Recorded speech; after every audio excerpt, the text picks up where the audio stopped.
Imagine alguém que entra na vida dos outros como um farol em meio à tempestade, sempre pronto a ajudar, a orientar, a carregar nos ombros os problemas alheios. Essa pessoa acredita que nasceu com uma missão: salvar o outro da dor, do fracasso, do sofrimento, da própria destruição. À primeira vista, parece uma atitude nobre, até heróica, mas, por trás dessa compaixão aparente, pode estar escondido um dos padrões psicológicos mais perigosos e autodestrutivos que existem: o complexo de Messias. A semente do Salvador. Desde cedo, algumas pessoas desenvolvem uma sensibilidade exacerbada à dor do outro. Muitas vezes, isso tem raízes profundas. Cresceram em lares disfuncionais, foram obrigadas a amadurecer antes do tempo, a cuidar de pais emocionalmente instáveis, irmãos problemáticos, ou a assumir papéis de responsabilidade que não eram seus. Foram crianças que não puderam ser crianças. Tiveram que ser os fortes. Essas experiências moldam uma identidade, a de que seu valor está em ser útil, em resolver, em consertar.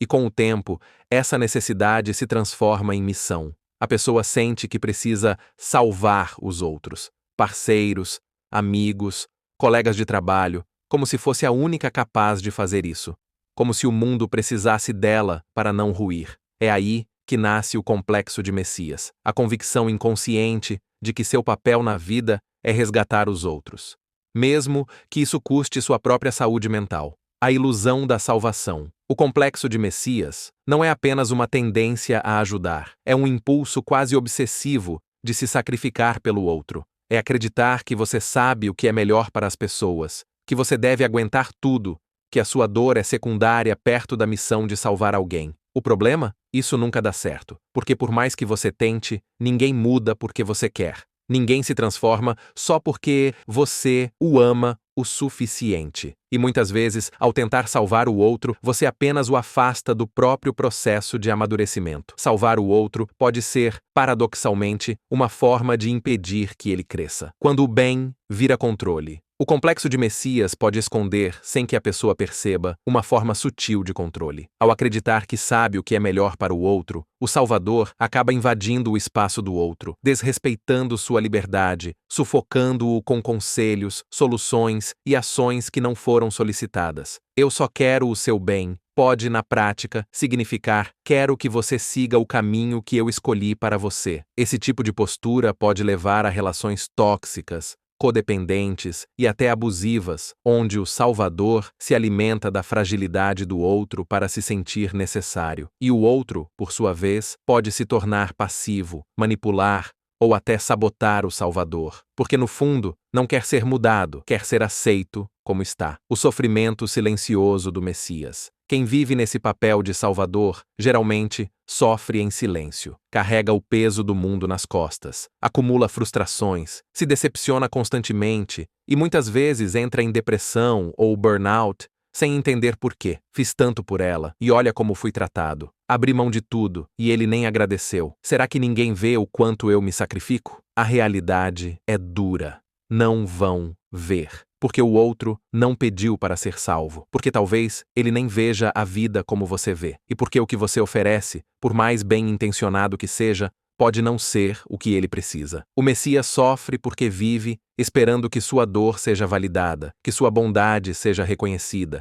que seu sacrifício seja recompensado. Mas isso raramente acontece. O Salvador termina exausto, sozinho, vazio. A raiz narcísica do altruísmo. Pode parecer contraditório, mas muitas vezes o impulso de salvar o outro tem raízes narcísicas, não no sentido comum de egoísmo ou vaidade, mas na necessidade profunda de se sentir especial, indispensável, único. Ao salvar alguém, o Messias sente que tem um propósito, que sua vida tem sentido, que ele é mais do que comum. Esse é um tipo de narciso invertido. Em vez de se admirar no espelho, precisa ser admirado pelos outros através do que faz por eles. O Salvador não sabe existir sem uma missão, e por isso, às vezes, escolhe inconscientemente pessoas problemáticas, disfuncionais, caóticas, porque elas alimentam sua fantasia de redenção. Enquanto houver alguém a salvar, ele se sente vivo, mas isso tem um preço: libertar-se do papel de salvador, sair desse ciclo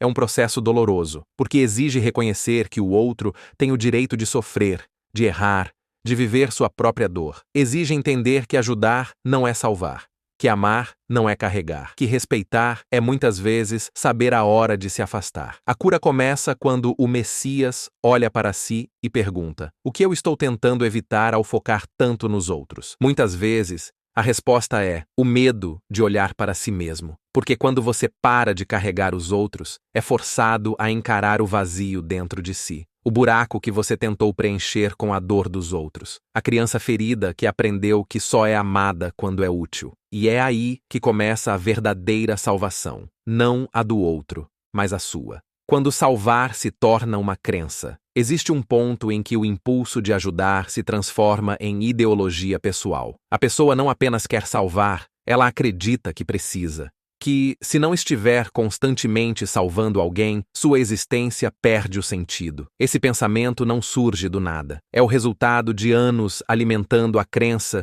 de que estar bem é ser necessário, de que ser amado é sinônimo de ser indispensável. O problema é que essa crença se enraiza de forma perigosa. Ao longo do tempo, o Messias começa a buscar desesperadamente situações de caos, relacionamentos quebrados, pessoas emocionalmente instáveis, porque é ali que ele se sente vivo. É no sofrimento do outro que ele encontra espaço para exercer seu papel. O caos vira alimento do ego. Ele se apega ao problema alheio como quem segura uma boia no meio do oceano. Mas o que ele não percebe é que está se afogando junto. Ao tentar salvar o outro a qualquer custo, esquece de salvar a si mesmo.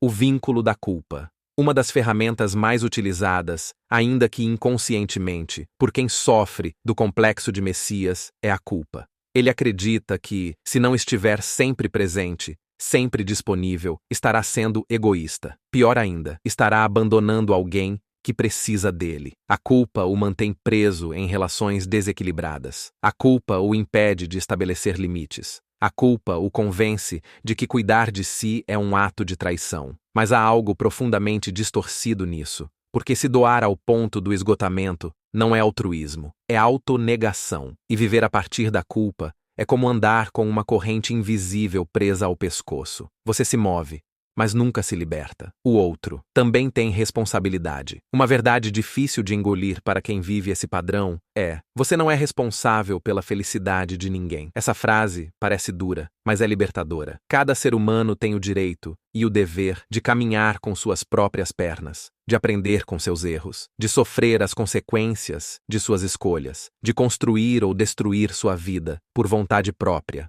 Ao tentar assumir esse fardo, o Messias impede que o outro cresça. Toma para si uma responsabilidade que não é sua. E o faz, muitas vezes, acreditando que está fazendo o bem. Mas o bem real nunca suprime a liberdade do outro. Deixar alguém seguir seu próprio caminho, ainda que esse caminho seja tortuoso, pode ser o maior ato de amor e de respeito que você pode oferecer. A dor do despertar. Desapegar-se desse complexo é como passar por um luto, porque no fundo, o papel de salvador oferece uma identidade, e abrir mão dessa identidade é doloroso. É admitir que você não é necessário o tempo todo, que sua presença não vai impedir o sofrimento do outro, que a vida segue mesmo sem o seu sacrifício. Muitos entram em crise existencial ao perceber isso. Se eu não estou salvando alguém, o que estou fazendo da minha vida? Essa pergunta ecoa com força. É aí que o verdadeiro trabalho começa. O trabalho de reconstruir-se não mais como um herói trágico, mas como um ser humano, limitado, imperfeito, que ajuda quando pode, mas que também sabe recuar, que se doa, mas que também se cuida. O poder de dizer não. A libertação do complexo de Messias começa com um gesto simples e corajoso. Dizer não. Não à invasão emocional. Não à culpa injusta. Não ao papel que esperam que você represente. Não ao fardo que não é seu. Dizer não pode parecer frieza, mas na verdade é um ato de amor próprio e muitas vezes de amor verdadeiro pelo outro. Porque ao dizer não, você permite que o outro caminhe com as próprias pernas e você dá a si mesmo o direito de respirar. O silêncio do Messias curado. Curar-se desse padrão é aprender a estar em paz com o silêncio, com o não fazer, com a simples presença. É perceber que, às vezes, sua maior contribuição É ouvir, sem tentar consertar. É estar, sem querer salvar. Quando você deixa de tentar consertar o mundo, começa a habitá-lo de forma mais leve, mais real e, paradoxalmente, mais transformadora. Porque o verdadeiro impacto não vem do esforço compulsivo, vem da autenticidade, do exemplo, do respeito à trajetória do outro. O Messias curado entende que salvar o mundo não é carregar o mundo, é viver com integridade, amar com respeito e confiar no processo da vida, sua e dos outros. E agora eu quero te ouvir. O que mais chamou sua atenção nesse vídeo? Comenta aqui embaixo. A conversa continua nos comentários. Até o próximo vídeo.